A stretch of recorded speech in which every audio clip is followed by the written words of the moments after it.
waxaa nasiib darro ah in ciidanka xoogga dalka laga dhex raadiyo siyaasad. sidaa darteed waxaan halkan dowlad ahaan ka caddaynaynaa wararka kutirikuteenta ah ee been abuurka ah ee mala awaalka ah ee laga dayayo siyaasadda iyo ganacsiga ee ah in ciidamo Soomaaliyeed oo tababar u jooga wadamada dibaddu ay ka dagaal galeen waqooyiga Itoobiya iyo Tigray inaanay wax ka jira haba yaraatee jirin. ma jirto ciidan Soomaaliyeed oo ay dowladda Itoobiya codsatay inay u dagaalamaan oo ay ka dagaalamaan Tigray.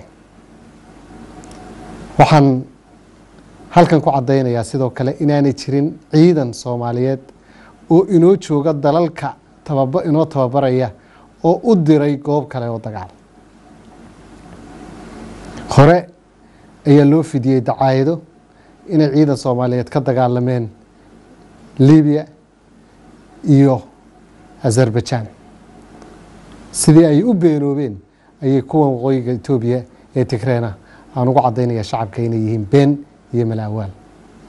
waxaan rabaa inaan u mahad celino dowladaha saaxiibada ah ee walaalaha ah ee sida bilaa shuruud ah uga qayb qaata tababarka ciidamada xoogga dalka Soomaaliyeed. waxa ay ciidamada tababaranaya oo ah soo celinta karaamadii iyo sharafkii ciidamadu lahaayeen. dadka diidan ee dacaayadaha ku furayaana waxa ay diidan yihiin in Jamhuuriyadda Federaalka Soomaaliya ay mar kale muujiso xuduudeeda ciidan iyo awoodda xoogga dalka Soomaaliyeed si ay u sugaan amniga. waxaan rabaa inaan halkan baaq uga diro siyaasiyiinta iyo suxufiyiinta ka ganacsanaya caloosha iyo qalbiga hooyada Soomaaliyeed ee wiilkeedu u dhaartay difaaca dalka tababarkana ugu maqan yahay. waxaan rabaa inaan idhaahdo hooyooyinkeen hurdada ha ka kicinina. siyaasadduna ma gasho kicinta hooyooyinka iyo propagandada iyo beenta. kuwii hore la sheegay ayaa beenoobay.